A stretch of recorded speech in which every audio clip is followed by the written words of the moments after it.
এক জুমার পর আবির হুজুর নিজের আম্মাকে বললেন, আম্মা, আমি একটি মেয়েকে পছন্দ করি, কিন্তু কখনো কথা বলিনি, কখনো সম্পর্ক করিনি, শুধু তার দিনদারিতা দেখে তাকে শ্রদ্ধা করি। মা মুচকি হেসে বললেন, তুমি যদি তাকে হালাল পথে চাও তবে আমরা প্রস্তাব নিয়ে যাব। সেই দিন সন্ধ্যায় আবিরের পরিবার মুন্ডের বাড়িতে গেল। মনের হৃদয় কাঁপছিল, কিন্তু তার চোখে ছিল প্রশান্তি, কারণ সে জানতো এটাই তার দোয়ার জবাব।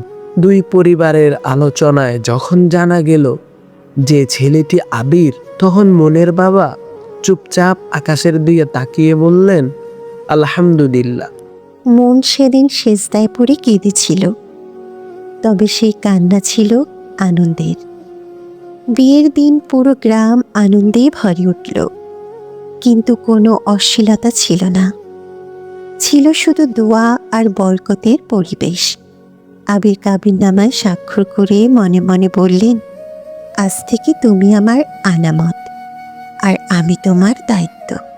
মন লজ্জায় মাথা নিচু করে বলে, আমি চাই আমরা একসাথে জান্নাতের পথিক হই। তাদের সংসার শুরু হলো সাদামাটা ঘরে, কিন্তু সেই ঘরে ছিল শান্তি, ছিল একসাথে ফজরের নামাজ, ছিল কোরআন তেলাওয়াতের সুর, ছিল একে অপরকে দিনের পথে সাহায্য করার অঙ্গীকার।